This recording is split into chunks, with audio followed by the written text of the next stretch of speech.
views and opinions expressed in this program are those of the participants and do not necessarily reflect the views of BronxNet or the program underwriters. Hola, everyone. Welcome to Open, the one and only show bringing the best of the Bronx, New York, and the world straight to you. I'm Rhina Valentin, your host of Cafe con Leche every Friday.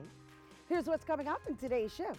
Leading things on, we'll find out the inspiration behind Cristian's Journey, a new children's book reflecting the power of passion and never giving up despite the odds. After that, we'll hear what's in store for the Bronx Native Festival when we sit with the 2018-2019 New York City Indian of the Year, Bobby Gonzalez. And then we'll speak to director Frank Perez along with one of the actors from the soon-to-open Mambo Cafe play taking place at El Museo del Barrio's Black Box Theater. And later on in the show, Bobby C. brings us an up-to-date with the latest headlines in the world of sports. And lastly, we'll sit down with Ballet Hispánico Artistic Director and CEO Eduardo Vilaro to talk about the third annual A la Calle Block Party with this year's theme, Unidos por la Cultura. We'll even get a special performance from Ballet Hispánico dance member Dandara Vega that you're definitely not going to want to miss. So sit back y prepárate. All this and more is headed your way because now we are officially open.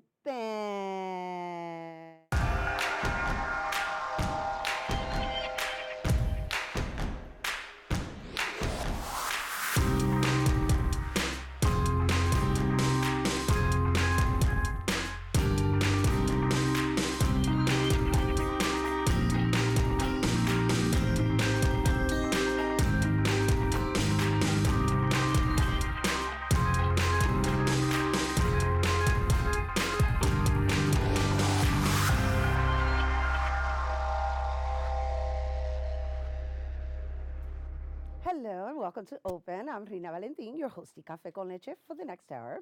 Always inviting you to get social with us online, that is. Tweet us and follow us on Instagram at BronxNet TV or like us on Facebook at Open BronxNet Television. And of course, while you're there, don't forget, follow moi on Twitter, Instagram, FB, Insta Stories, LinkedIn, and Snapchat at Rhina Valentin. Our first guest is the founder of the Cristian Rivera Foundation, a non-for-profit organization committed to finding a cure for DIPG, also known as diffuse intrinsic pontine glioma, a rare inoperable brainstem tumor found predominantly in children ages 2 to 10. And now he recently created Cristian's Journey, a story inspired by his son, Cristian Rivera. And the book encourages readers to push forward and follow your dreams, even when the odds are against you. Here to share more about the book, the foundation, along with their upcoming celebrity gala, please welcome author John Gungi Rivera and Cristian Rivera Foundation board member Vanessa Rodriguez. Hello and welcome. Hey, Rhina. Welcome again, I should say. It's really nice to have you here this year. Always nice to be here. Yeah, and it's wonderful work that you've been doing throughout all these years, John. It's really admirable. And now we've added author to the pot. So let's talk a little bit about your book. The book's entitled Cristian's Journey. It's a beautiful story about a little boy that, despite all the odds, chose to spread love and teach positive messages during his sickness. And that is a true reflection of who my son was. Despite all the odds and despite all the operations and poking and needles, he stayed positive, always smiled, and always spread love. That was his way of being.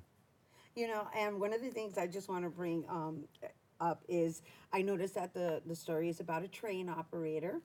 And I wonder, right, I'm a mom, so I know we went through our little phase of Thomas and Friends. Was Thomas and Friends one of his favorite shows? His all-time favorite. He had the UK, USA, and prior to passing away, he completed his Japanese collection of rare Thomas the Trains.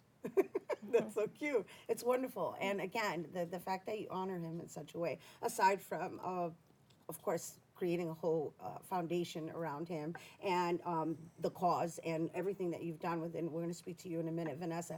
I just really want to talk about the fact that he's gone as far as now creating this book, and the book is beautiful. The animation aspect of it, right? I don't know who did your animation, but the whole story is just, it's a little challenging for, like, my daughter's 10 years old. She loved the book, but it also deals with the reality of transitioning. Yes, in a subtle way. In as a subtle way. as No, it's a possible. very hopeful book. So let me just correct it and be very clear in saying so. But it is still a reality in which I think when they're at that age, they kind of like ponder in it in a different way. Yes. And then, of course, there's the aspect that you deal with a lot of these children diagnosed with such, and you're also pretty much acting at this point in the game, I can say, as their guardian angel. I would say so. So is Vanessa. We deal with families and children diagnosed with DIPG who have a death sentence, horrific prognosis. Once diagnosed, they're given anywhere between 3 and 9 months to live. But, I want to talk about progress. In 2007, when Cristian was diagnosed, the doctors told me, not only would I not see a cure in my lifetime, my children will not see a cure in their lifetime. Well, we beg to differ because now we have 3 survivors, and they're all our patients, and we're so proud of that. Congratulations. That's a big accomplishment. Yes. And so, Vanessa, what inspired you to become part of the Cristian Rivera Foundation? Well, I've known John now for quite a long time, almost 10 years, and I met Cristian about a year before we lost him. And when this horrific, tragedy happened, I was very touched. A year later, John starts the foundation, and I've been a supporter ever since. With time, about a year ago, I became a board member. I wanted to have a more crucial role in this effort to help bring awareness and to help fundraise for this great cause. And the other thing is, I want to say that you're very selective about like who you put in those roles. Absolutely. We have a very high-profile board. Kenan Thompson from SNL. Darlene Rodriguez, who's an alumni of Bronx Net, I think, right? Yes, she is. And she's anchor at NBC. Actor Luis Guzman, former mayor candidate Fernando Ferrer. Luis Guzman is my compadre. We've had that conversation. Yeah. Keep going with the list. He's amazing.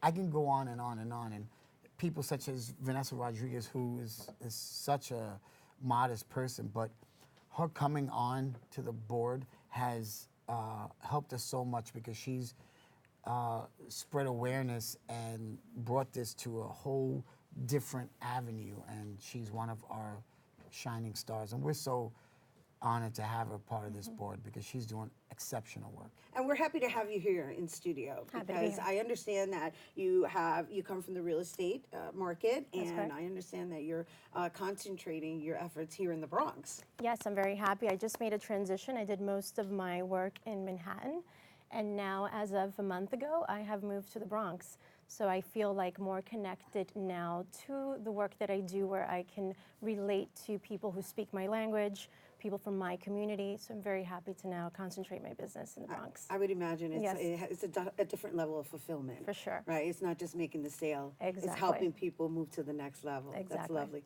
Congratulations. Thank and we're you. happy to share that with you guys right here on Open. Go, That's Vanessa. Right. We got a real estate. Is it broker or agent? Broker or agent? I'm an agent, and I work with Morris Park Realty. Joe Constantino, he's very well known in the Bronx. So I'm very happy to be part of this team now. Awesome. Yes. So Go, Joe. Yes, go Joe. All right, so before we go, we have to talk about the gala because, again, while we were talking about the book, which is available online, that all the proceeds to the book go towards this foundation. It actually goes right to Weill Cornell Medical Center for research. Right, who you've been working with all these years. Yes. So let's talk about the gala. And I mean, it's a star-studded gala I've attended. So, Yeah, hosted by Darlene Rodriguez and chairman of the board, Andy Epstein. A slew of celebrities have attended: Rosie Perez, Malik Yoba, our board member who attends every year, Kenan Thompson. We've had Luis Guzman and Kenan host in the past. I can go on and on with the high-profile people that have attended. It's a beautiful gala. It's Wednesday, November 13th at Capital in the city. This year's theme is stars. Every year is a different theme. And it's truly a beautiful event. You've experienced it. It's an emotional roller coaster where peaks and valleys, but there's never a dull moment. Vanessa's attended the galas, and she could tell you how great they are. Yeah, I mean, besides the lineup of great guests that do come every year, it's also in a beautiful venue, Capital. And I would say that, this gala is truly an overall experience where we get to learn about the cause. I think every year we have a short video just to remind people of what we're doing. And I think I don't see a dry eye in the room every time this video plays because it's so touching. But besides that, it's really just a nice night out as well, where people get to meet and mingle, and then I always have a blast dancing at the end. She's a great dancer. So it's an amazing, night where we really are there for a great cause, but people are also having a great time. Right, and the beauty of it is that you are seeing results, and so your work, there's results. You can actually show people where this money is going. And aside from that, it's really about just coming together and finding a cure for something that I don't think people are even really, not too many people are aware of. Our foundation is Guide Star Platinum, and 2 years in a row, and we won Great Not-for-Profits 2018 and 2019. So you don't get Guide Star Platinum if you don't have that amazing transparency and amazing work. We've given over $1.2 million to research, trials, and to family support in just a short period of time. And we're excited. There's a lot more to come. Well, thank you for coming here and sharing it with our viewers. Congratulations. I'd like to just let everyone know the best way to pick up the book is through CristianRivera.foundation.org. Cristian, Cristian, RiveraFoundation.org. No H. People get that confused all the time. Got it. Thank you. Thank you for sharing that, Thank Vanessa. you. Thank you for being Thanks for here. having us. Congratulations on the work that you guys are doing. It Thank really you. matters. Thank you. Yes, especially to the lives of those children who need that hope. Correct. It's lovely. And so you guys, once again, the book Christian's Journey, that can be purchased online by going to CristianRiveraFoundation.org. And that's also where you can also learn more about the 11th Annual Cristian Rivera Foundation Celebrity Gala. All right, we're going to take a quick break, but when we return, we'll hear about an indigenous cultural festival taking place in the Bronx. Don't go anywhere.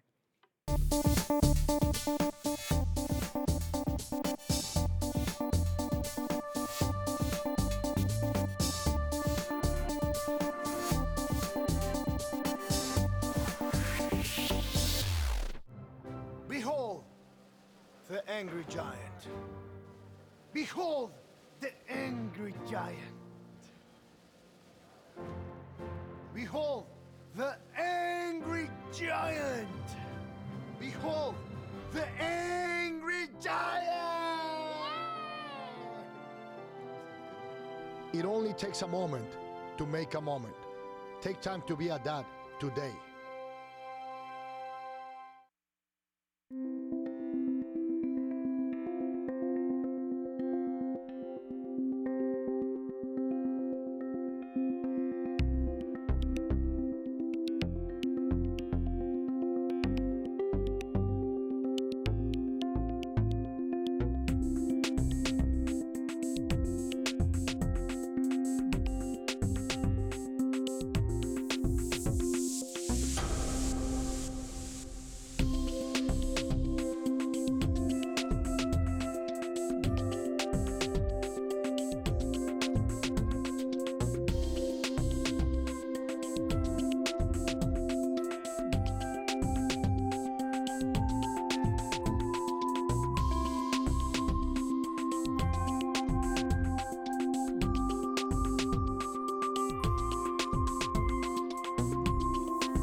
back to open, everyone. The Bronx Native American Festival is a time for everyone to gather together to celebrate the unique Native cultures of the Americas. And the event is set to have many performances, storytelling, arts, and crafts, along with a special appearance by Setilitsi Naucampa. And I'm hoping I said that word right. They're an indigenous Mexican dance troupe, and joining us to share more and hopefully to help me pronounce this correctly is the event coordinator, and he's also the 2018-2019 New York City Indian of the Year and friend to the show, Bobby Gonzalez. Hello and welcome. Good morning, Rita, and you pronounced it beautifully. I did? Yes, Setulisi Naucampa. Now, what does Setulisi Naucampa. And what does that mean? It means group from the four directions. Group from the four directions. And one reason why we have this festival every year is to dispel a lot of stereotypes and misconceptions about Native people. So this group is mostly Mexicans, and everyone thinks Mexicans speak Spanish. Well, actually in Mexico, they speak over 50 languages, one of which happens to be Spanish. And the rest are indigenous, Nahua, Mixteca, Zapotec, and this group will be there. And you have a connection in how I met them. I do? Yes. I was an MC of an indigenous festival this summer at Hunts Point and Southern Boulevard, sponsored by Casita Maria. We did a lot of work with this summer and still doing work with them. And they were part of the show. And I said, I got to sign them up. And they agreed. And they'll be on with the Silver Cloud Singers and many dancers. And I'll be storytelling, have Native American arts and crafts. And I realized the other day, I've been doing this for 25 years. And bravo to you, Bobby, because honestly, I could just sit here and listen to you speak all day. He's a lecturer, if you didn't get that. And he's very knowledgeable, and the way you present the history is engaging. And so it's important to have someone like you making sure that our history is told and documented. So thank you. Well, thank you very much. It's been my pleasure, like I said, over a quarter of a century. And I try to educate people at the same time, like you do, entertain, so they don't fall asleep in their seats. So I told them about my people, the Taino, and I told them we met Columbus, and we knew we were in trouble when he asked us why we took baths every day. And we said, oh boy, this is going to be a problem here. And we survived, and there's been a Taino restoration movement, and now Tainos are organized all over the United States and the Caribbean. Right, so let's just educate our viewers a little bit about what the Taino nation consists of within the Caribbean islands. Well, when the Europeans arrived, we lived in what's today called the Dominican Republic, Puerto Rico, Haiti, Jamaica, the Bahamas, Cuba. All those islands were inhabited by Taino, and many of our descendants are still there. In fact, the words Haiti and Jamaica are both Taino words. Haiti, high rocky country, Jamaica, land of wood and water. And I look at your eyes and I said, this is a Taino woman right here. However, sometimes I occasionally meet someone who said, well, you say you're Taino. Are you denying your African heritage? I said, no, no, no, no. I am Taino. That's my main robe. However, I acknowledge and embrace my African heritage at the same time. Right, because we're mixed in like three parts, right? It's African, Indigenous, and European. And some of us are mixed with Asian. You know, some of us have Jewish ancestry, Arab ancestry. And when people ask me, are there any pure-blood Tainos left? And my answer always is pure blood, full blood, half-breed, quarter-breed. Are we talking about people or horses? Ah, interesting. All right, yeah. Blood quantum is a racist concept, so I don't go along with it. No, it's interesting. But again, you know, there's the evolution of humans, right? And that's really what's going on here. Mm-hmm. But the beauty of what you're presenting and what you present every year is that you bring everybody together to kind of either introduce them and or reintroduce them and or enhance their knowledge about their origins. And so, but it done in a festive way where it's outdoors, it's family friendly, and there's a lot of drum playing, and I'm sure, obviously, you said this, the dance company, it's a dance company, right? We have the Silver Cloud Singers, also very important, free admission. Oh, that's my favorite word. All righty, you know, we don't charge anything. And by the way, we'll be having another powwow at Fordham University in the Bronx on November the 9th. So keep that in mind. So, but again, walk us through. I mean, I just threw a concept out there as to how you celebrate at Pelham Bay Park. But are there going to be artisans? Are there going to be different styles of indigenous tribes represented? And how does one identify with their tribe? Well, first of all, there are members of dozens of tribes that will be there. And they'll have people selling arts and crafts from both North and South Americas. There'll be Native American food, fry bread, Indian tacos, corn soup, all that delicious stuff.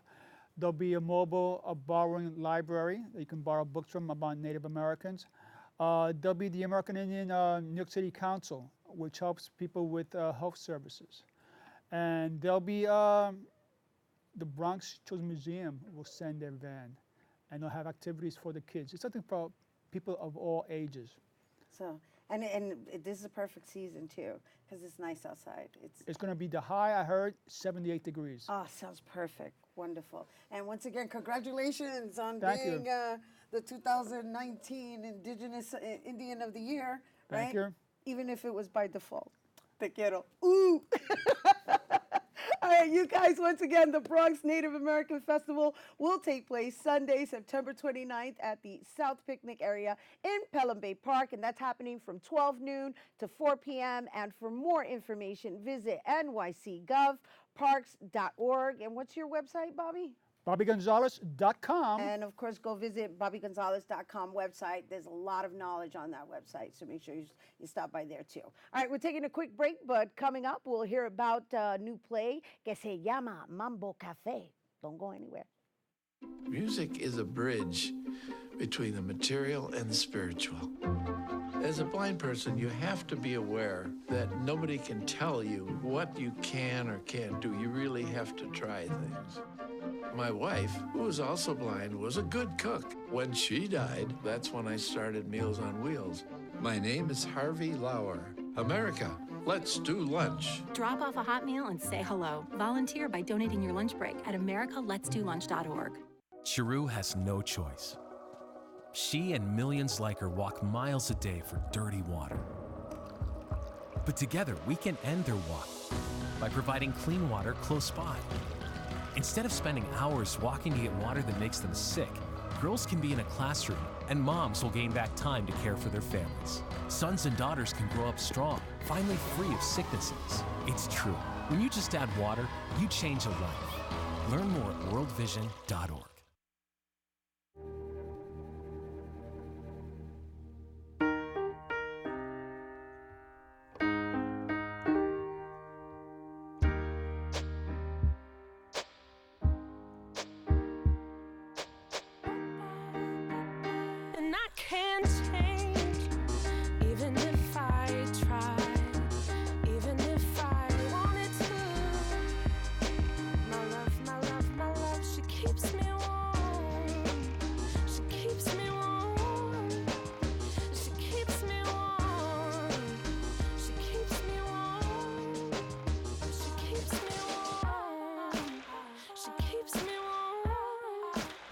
We are neighbors and best friends. I love my sister.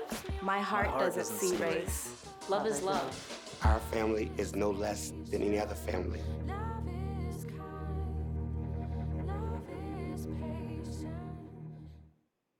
Hello, welcome back to Open, everyone. Don't forget to get social with us. That's right. Tweet us at BronxNet TV. And while you're there, tweet me too at Rhina Valentin. A new play is making its way to the Black Box Theater at Museo del Barrio called The Mambo Cafe. The story follows three Latina women who are in for a treat when they come across a former young lord, a New Eurekan poet, and a drunken attorney at the Mambo Cafe. And joining us to tell us more, we welcome director Frank Perez and actor Ivan Goris. Hello and welcome. Thank you for having us. Thank you. That's like a real vague description. Yes, isn't it? Well, I'm just saying, it's like, okay, and the point is? Well, actually, the point is that it's one of those bars that you come into and you're in a whole nother world. You know, it's the Moncho, the bartender, is a young lord, and he just lives for Dilcia Pagan. He has this romantic thing with it. Meanwhile, she doesn't know he exists. And so he has So this. let's just share with the viewers who Dilcia Dilcia Pagan Pagan is. was one of the original members of the FALN, and she was sentenced to 65 years in jail for a bombing. And she was released by Obama. She was given a pardon several years ago, and she now lives in Puerto Rico in Loíza. And she was a producer, a television producer. Right, we know that, but I want so the viewers to understand who she is. It's not like they're glorifying somebody who is a criminal. Oh, It's that she was a freedom fighter. She was a freedom That's what fighter, she was. yeah. She was a freedom fighter for Puerto Rico. That's right. Right. And that's exactly why he is in love with her. And he just holds his candle for her, hoping that one day he'll eventually meet her. But the characters in the play are fantastic. And Ivan plays, he plays basically the drunken poet. Oh, I was going to say, I was like, bueno, con esa gorra, I'm going to... Bueno, con esta gorrita, you know? Yeah. I'm looking nice. I play Louis Comas in the play. So Louis Comas. Louis These Comas. names too. Oh, let's not forget to mention that the play is written by Eugene Rodriguez, and he's quite the character himself. He's a great writer, great person. Well, he told me to say that, so I want my money Yes. whenever you got that chance. That's all right. Yeah, it's funny, when he approached me with the play, he said, hey, you know, I have this play, and I said, oh, that sounds interesting. Would you be interested? I said, absolutely not. You know, because he was offering me pa free. I'm like, no, That's not gonna happen. That's not gonna happen. You're like, excuse me, pero I'm an Obie award-winning director. Respeta. It's funny because in the play it says, my character says, I'm an artist and I need to be paid for my work. So we're doing the same tactic here. We gotta pay me for my work, and we go. You know. And you guys have a nice long run too, Yes, for people to come through and see it, right? Yeah. I understand that you're prepared to give us a little taste of your character. Yes. What is your character's name again? My name is Louis Comas. Louis Comas. You gotta dip the head. Comas. Oh, Comas. Comas. Right, you gotta do the Louis Comas. Yeah. Uh-huh. So That's how he talks. that's how he talks. Comas. He's playing Gene, actually. He's playing Gene. You're Gene, bro. Yeah, I got a little taste. It's a little piece called Ghetto in My Mind. I live in a ghetto in my mind. The wall downtown is just a thin white line, while uptown there's walls of tears that were clearly built upon my fears. You see, I'm surrounded by the walls of my sin, and that's what keeps my mind in. See, there are no guards on top of my walls, and there are no dogs that patrol my halls. If I only but believed in dreams, maybe these walls will crumble, well, it seems, and then I think I'd be free of this ghetto mentality. You see what I mean, right? I see what you mean. Boom. I see what he means. I think Frank sees what you mean. Bravo, Thank you. Ivan. Thank Oh, you. I cool me. That was Louis Comas. Louis Comas. Louis Comas. Louis Comas. I love it. I love it. And I don't know if you saw, but Frank was like, you know, director's chair. Like, let me see where he's going. I can't help myself. I'll give him notes after. As long as he wasn't doing this, I'm good. I'm fine. That's right. You guys are at the final stretch, right? Yes, You're we going to are. be opening Yeah, soon. we open next Thursday. Next Thursday. You open up next Thursday. Thursday, Bravo. yeah. All right. Looking So who forward to it. else we got in this play? Oh, we have Jasmine Villegas. We have Jeannie Soul. Who else? Zulinette, Zulinette. Ralat, and Herbie Quinones. And Herbie Quinones. Herbie Quinones. Yes, who's a really wonderful comic, and he does a great dramatic turn in the piece. It's really great. So Really funny. what should people expect, like, in this experience in this show? A lot of irreverence, a lot of jokes, a lot of drama. It has a little bit of everything, and it also has really wonderful poetry, and also it's dedicated to gifted women, you know. So or as women are it's better known as posteriorly enhanced women. So it's also part of Gene's repertoire of devoting his writing to different aspects. Right, of Latino empowering culture. women. Yeah. Well, the poem that we have in mind is about women that are well endowed from the waist down. Oh, great. So, Yeah, that's you know, a I don't Gene. want to. That's a Eugene. I'm over here thinking empowered. I'm like, oh, they're already empowered. Never mind. That's what they He's say. just acknowledging their empowerment. See, that was my job acknowledging it. to raise the level of the play, you know, which I've hopefully done. Yeah, I love Eugene Rodriguez. So I know. I can only imagine. I know it's going to be a barrel So of people laughs. will laugh and they'll be shocked at the same time. Yeah. You know? Which It's is really very cool. fun. It's really cool. All right. So before we go, please share what you think people are going to leave with and why it's so important to mount this piece. I think, as for me, when I came into this piece, it's not only funny, but it's also political, and it also makes you think about the people you're around and your people, your blood, and where you're coming from, you know. And I think that's what gets mixed, the gray blur lines. That's where it gets mixed, especially with New Yorican Latinos. And it's such a beautiful thing to just even throw out a question, even if it's totally out of left field, just to make your brain think and be like, okay, I see where you're coming from, and you're absolutely wrong, and this is what I think, you know? It builds a nice communication, a nice dialogue. There's an underlying educational component of definitely. coming to terms with, once again, what we were discussing in the Bobby Gonzalez segment. It's like knowing your roots and knowing your ancestry and knowing where you come from and knowing our own history. Definitely. It's like a mini history lesson via Eugene. You know right, what I mean? A la Eugene Rodriguez style. He goes. Yeah. But it's great, though. He talks about Taíno, the plebiscite, Puerto Rican independence, political prisoners, the young lords. All of those are mentioned, Felipe Luciano, and all the magic that they did in El Barrio back in the days when the young lords were in El Barrio. Which is interesting, because you can't do that now. Right. You can't have a young lords now in this time, this climate, you know. So it's really interesting, the history behind that. Yeah. You know, and I'm Dominican, so when I started reading about the young lords through the piece, it was like, whoa, you know. I gotta disagree with you a little bit about you can't have the young lords, because look at what we did with Ricky.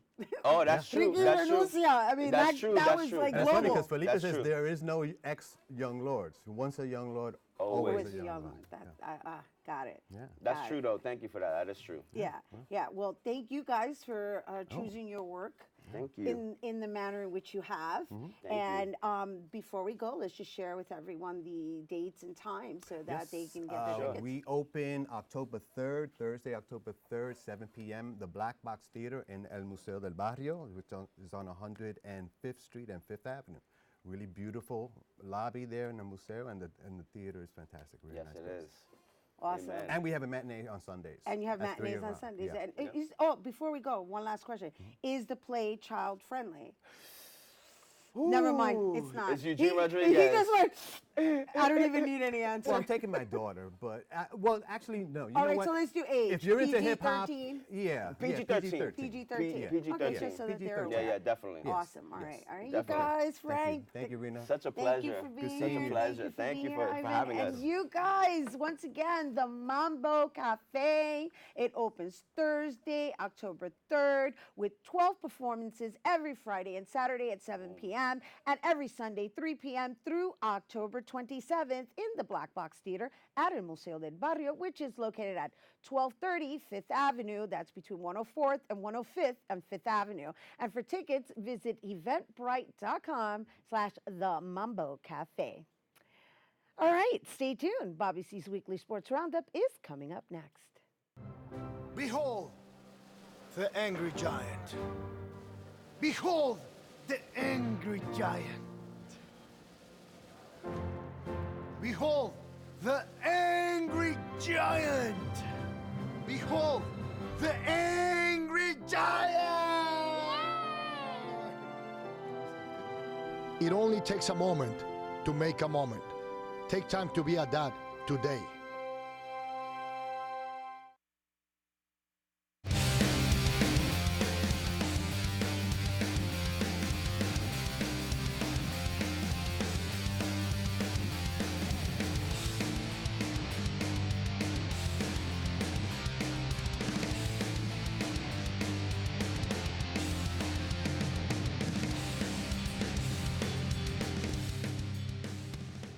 We begin our look at sports with the baseball pennant races. The Washington Nationals proved they didn't have to spend $330 million on Bryce Harper after all. The Nationals clinched a wild card berth with a 6-5 win over old friend Bryce Harper and the division rival Philadelphia Phillies on Tuesday night. Technically, the spot wasn't locked up until about 3 minutes after the last out. That's when the Chicago Cubs lost to the Pittsburgh Pirates, eliminating them from wild card contention and sending Washington to the postseason. Baseball is a great game, isn't it? How ironic.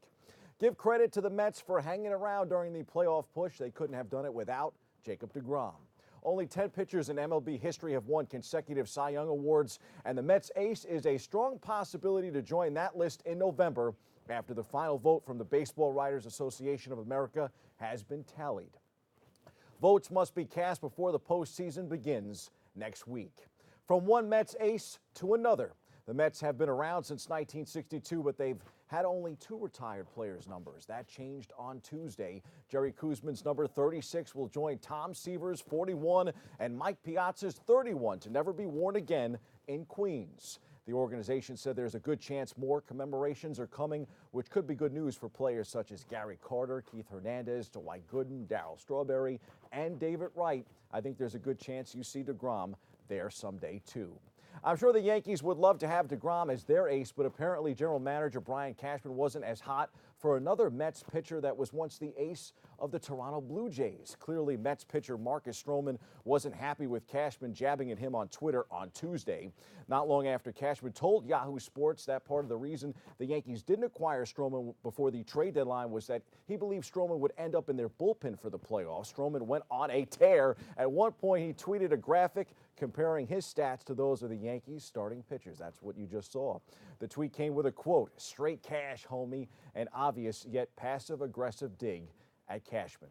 Stroman wanted to be a Yankee but wound up in Mets orange and blue. Kind of the same story for Hall of Famer Pedro Martinez. Long before Pedro called the Yankees his daddy, he tried getting traded to the Bronx 3 separate times to be exact. Martinez asked the Montreal Expos to trade him to the Yankees several times before they eventually shipped him off to Boston, where he would build his Hall of Fame resume. Martinez said in an interview this week, of course, he would play for the Mets and then the Phillies before hanging them up. It would have been cool to see Pedro in pinstripes, especially then when he was arguably the best pitcher in baseball. Nah. Pedro was bitten by the Yankee bug, so to speak. Injuries have bitten the Yankees this year, and one Yankee scout was literally bitten by a spider. And no, he didn't become Spider-Man. He's lucky to be alive. Pat Murtaugh, a pro scout for the Yankees, suffered a black widow bite a few weeks ago that nearly turned into a life-threatening bloodstream infection, which could have caused his organs to fail. But not even an emergency surgery derailed the scout, who has nearly 30 years of experience from doing his job as the Yankees pursue their 28th World Series title. Following surgery, Murtaugh went right back to work and was scouting another minor league game later that night. Back to work. Well, not if you're Andre Iguodala. With less than a month until the start of the 2019-2020 NBA regular season, there is no end to the Iguodala saga in sight, to the chagrin of most LA Laker fans. While the Memphis Grizzlies no longer expect the 35-year-old forward to report to training camp, according to reports, they're still not interested in negotiating a buyout with Iggy. Instead, the Grizzlies have informed Iguodala that they're going to try and trade him, even if it takes until the trade deadline in February. NBA camps open this weekend. Our Bronx Net cameras will be at Brooklyn Nets training camp today. We'll have a full report on Monday morning's open. Time for some quick hitters in the NFL. The 0-3 New York Jets have the bye this week. They return next Sunday in Philadelphia for a 1 p.m. kickoff. Meanwhile, Danny Dimes and the New York Football Giants square off against 0-3 Washington this Sunday in the Meadowlands. Rookie quarterback Daniel Jones will make his regular season home debut against the Skins at 1 p.m. On the baseball diamond, the Yankees are in Texas to face the Rangers this weekend. Gary Sanchez and Edwin Encarnacion are expected back for the final series. As for the Amazons, the Mets host rival Atlanta in Flushing Friday, Saturday, and Sunday. In MLS soccer, NYCFC will be in Foxborough to face the New England Revolution.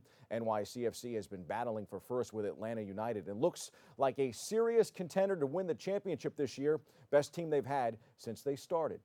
You could say this was the best season for IndyCar champion Joseph Newgarden, too. And for that matter, this one wasn't easy either. Even though he led the NTT IndyCar Series standing since early June, Newgarden was relentlessly pursued by Alexander Rossi, Simon Pagenaud, and Scott Dixon for nearly 4 months. Newgarden won 4 of the season's 17 races, but Rossi and Pagenaud were never far behind in points. In the end, Newgarden's 8th place finish Sunday gave him a 25-point margin over Pagenaud, 33 over Rossi. It was that close. We got a chance to ask the champion some questions. Check this out. You've given so much credit to your team. How much has Team Penske been a career-altering move for you? Was that part of the reason why you were so emotional after winning? I don't know where I would be now. If I say I stayed with Ed Carpenter Racing and didn't make the transition, I believe we still would have found a lot of success. We were finding a lot of success the year before I moved to Team Penske.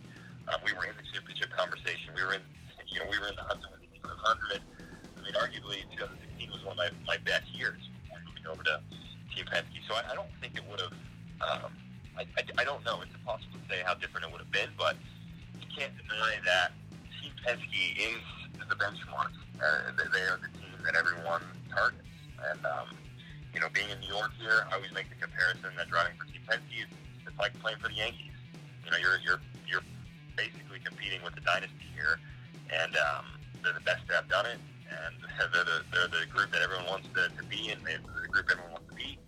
And so there's a lot of pressure to perform in that environment. But on the flip side, you also know that you have the history behind you, you have the process, you have the people, you have the management, you have the ownership, you have everything in place to go and succeed and do it better than everyone else. And I think that gives you the confidence to go and be better than everybody else in a lot of ways. So I like it. I don't mind the pressure, but I really enjoy the confidence that the team gives you, that you have everything. Pretty cool comments from Newgarden regarding Team Penske. As he says, the Yankees of IndyCar. Roger Penske sure has himself a goodie in Newgarden. The owner's 16th career IndyCar championship also established the 28-year-old Newgarden in distinct company and just the second American, along with Sam Hornish Jr., to claim multiple series crowns since 1995. The euphoric moment called for more high praise from the captain. He's a true American racer, Penske said. The guy came up from the bottom. His family helped him. He really has executed here for us. He's got a big future for us long term. In 3 seasons since joining Team Penske, Newgarden has won 4 races in each of his championship seasons, as well as 3 in 2017. He caught Penske's eye by winning 3 races in 2015 and 2016 while driving for Ed Carpenter and Carpenter Fisher Hartman Racing. We'll have more on the IndyCar season this weekend in our latest installment of Sports NYC. Those are the headlines. We hit the C-list for the heartfelt sports story of the week.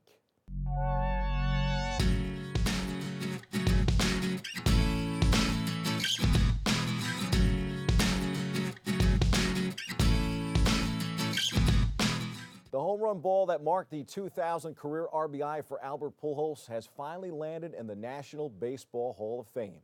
Eli Hides, the Detroit Tigers fan who wound up with the ball at Comerica Park on May 9th, at first decided that he wanted to keep it. Then, after a few days, he narrowed it down to giving the ball to either Pujols or the Hall of Fame. Last month, Hides made his choice and hand-delivered the ball to Cooperstown. He received nothing in return, despite offers from suitors, including one for $50,000 and the Los Angeles Angels. The ball is significant because Pujols became only the 3rd player in history to drive in 2,000 or more runs in a career, joining Hank Aaron and Alex Rodriguez. Rather than take criticism on social media for keeping the ball or profiting from selling it, Hides instead donated it.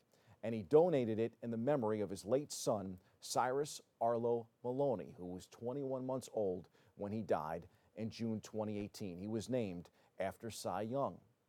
"I'll want to show her and tell her the story, just the whole thing," Hyde said of his infant daughter, Violet, the good things that happened and the cautionary tale of social media.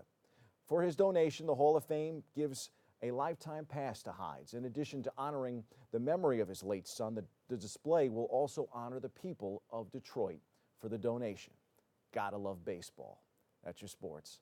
I'm Bobby C.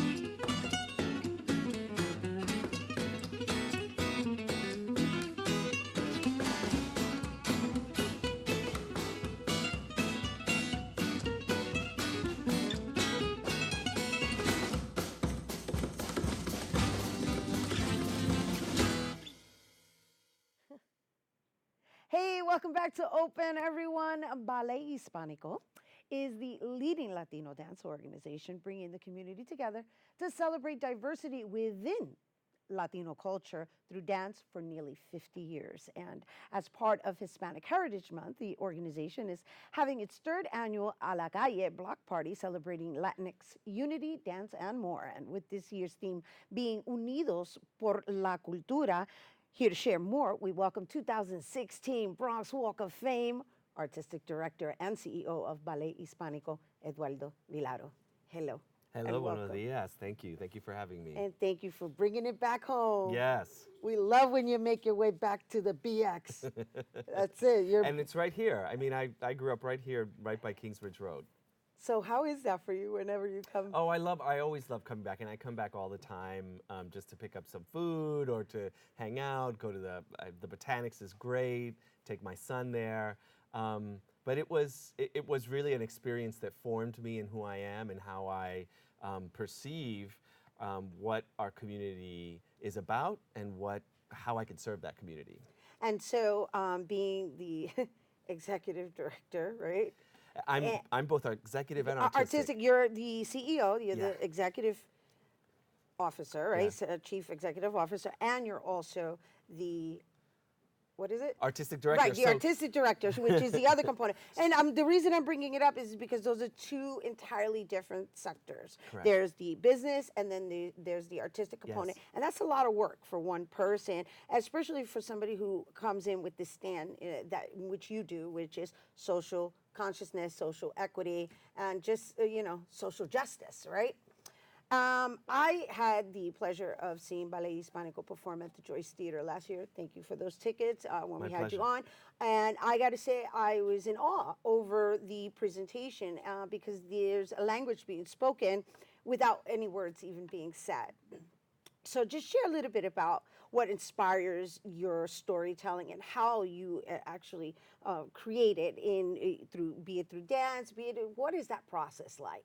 Well, one of the first things I do is think about how I can use this incredible art form, which removes us from the space of spoken word and takes us into a realm that we need to sit in, investigate, and open our minds to and recognize that movement is part of who we are. I mean, as Latinos, we're moving. Look at me right now. Right, we talk with our hands. Niño, esto que lo otro. You're constantly moving, right. And so that is an incredible gift that I have to utilize movement as a vehicle to open dialogue, right? And so in bringing in and curating any kind of program, I ask choreographers to look into themselves. What do they want to say about their culture? What do they want to say about this culture? What's happening today? And so I always get a really interesting mix of different perspectives. And I always think it's like making a salsa, un poquito de cebolla, un poquito de tomate, un poquito de esto, que lo otro, and you're creating something new because that's what happens when we come here. As immigrants, we bring so much of the love that we left home, but then we kind of fuse with certain other things, and there's this other newness. And I think that's what focuses me on the curatorial kind of part of the work there. And it was really, really just refreshing to witness and experience the diversity within the Latinx culture come together, and there be nothing wrong with it, right? Because there could also be this sense of segregation within the Latino community. Yes. And so it's important for me that this organization really shares the intersection of cultures in our diaspora. The indigenous, the African, the Asian, the Sephardic Jewish. There's so much. It goes on and on because that's what happened. Because let's remember, before Spain was Spain, it was a whole bunch of other things also, right? So we can't just say, oh, it's Spanish. That's a whole different thing. So it's always an interesting. Well, it's kind of part of the conversation that we've been having all day on today's show, right? Oh, yes, absolutely. Recognizing where you come from, because we're mixed with a lot of things. I mean, if we wanted to get really technical, let's talk about Homo sapiens, or sapiens. Right. Well, we're not going to go all the way Let's go back there. Let's not go there. Cro-Man, no. But I think that one of the things that I love to do is show that diversity because what these processes, these structural processes of colonization, racism, white supremacy, what they do is that they keep us landlocked into that separation, right? And so if we continue to say, mira, yo sé de dónde vine y de dónde voy, then we can come together more. And that's what we have to do. We have to unite a little bit more and push up against those structures. I agree. And so this beautiful block party. So we have this block party. Yes, which is, Let's get to it. right, yeah, because it's a la calle, right? I love that, a la calle. Right? And the fact that it's really welcoming everyone to experience what this is that we're discussing. Right, well, so a la calle started 4 years ago, and what I wanted to do was bring a little bit of the Bronx into the organization. And, you know, growing up in the Bronx, your vacation was the block party. You know, the swimming pool was the fire hydrant. Right. So there was, but one of the things it did, it brought community together, right? In a way that we expected and we cherished. And so what our a la calle is about that. It's about having that area, the Upper West Side, remember where their roots were. And also about sharing all of this culture and all of this that we've just talked about, the diversity. So we have our students, our young students performing, and that's beautiful to see. We have the professional company performing. So we equalize, you know, there's no proscenium arch, there's no hierarchy. We equalize performance for all. You know, dance lessons, so you can come and get your Latino on and learn a little bit of salsa, bachata, merengue. There's food trucks, and it's just one, and la música, claro. Of course. I mean, they're probably going to walk in there dancing. So it's a really large celebration of just sharing. Beautiful. And so I understand that we're going to get a taste of that today, right? A taste of one of the presentations. But before we even mention that, let's just really briefly share with everyone the Apollo Theater collaboration in November. So in November, we have our season, our fall season at the Apollo, November 22nd and 23rd. And this is a very special performance because it's our second installation. We have been at the forefront of nurturing Latina, female artistic voices and choreographers. So this is a full program of female-led choreography. And so, and that is really important because, you know, we're giving that platform. And one of the things that I really hold on to is our founder, Tino Ramirez, created Ballet Hispánico to give access to the Latino artists and community. And we're doing that now because we understand that there is a need for female leadership. Obviously, we are going to have to invite you back to discuss that further, and most importantly, give everybody a demonstration of that, because I got to say, from my perspective, I have the utmost respect and I admire the work that you're doing, and most importantly, como caballero, just honoring us women. I love that. Yeah, you have to do it. You know, I saw my mother, you know, really come in as an immigrant and give us a life here, and you know, they are the backbone of our community, nuestras madres, tías, abuelas, the women. But you're actually going to see this little excerpt that you're going to see today is part of the Apollo. And this is a really beautiful piece by Mexican-American choreographer Michelle Manzanales. Awesome. And it speaks to itself. Yay, thank you. Gracias. Woo! Always a pleasure. And you guys, don't go anywhere. We have to take a quick break, but when we return, one of Ballet Hispánico's dancers, she's going to perform, well, what's she going to perform? What's the name of it? Con brazos abiertos. Con brazos abiertos. So don't go anywhere. Well, Thomas, you've got pre-diabetes. But with more exercise and a change in diet, it can be reversed. I've tried exercising. It just makes me hungry for bacon. I love bacon, too. And who really likes to exercise? Not me. Me neither. Nobody. So we're good? What? Oh, you still have pre-diabetes. Big time.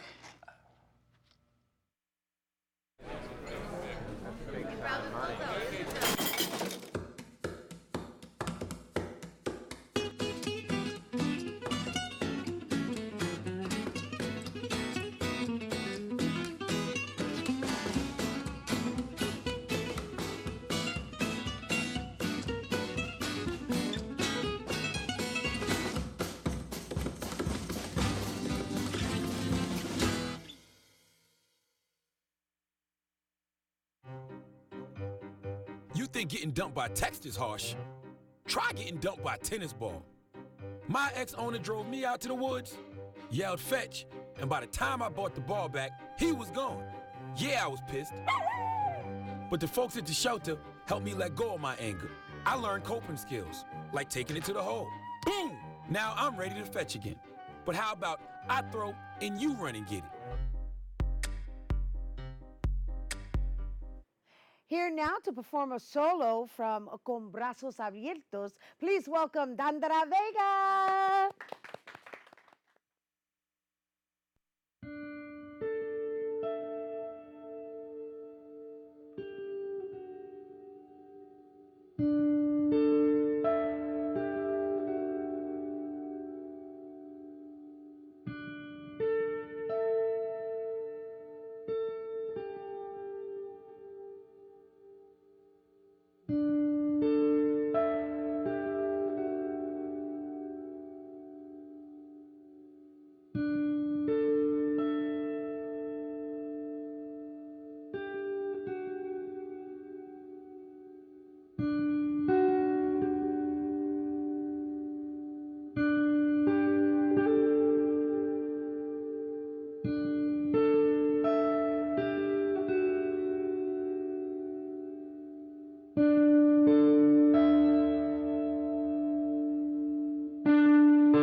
Con brazos abiertos, I bring myself to you.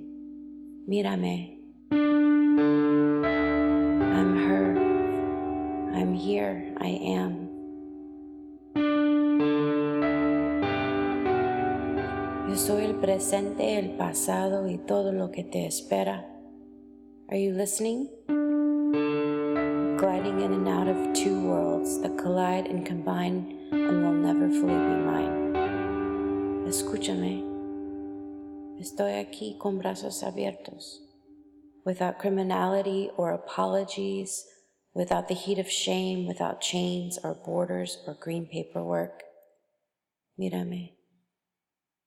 Una Madonna bonita, peligrosa, pero sweet, pero linda en mi ropa, beautiful in my skin, a moving mountain, a breathing testament. I am here con brazos abiertos.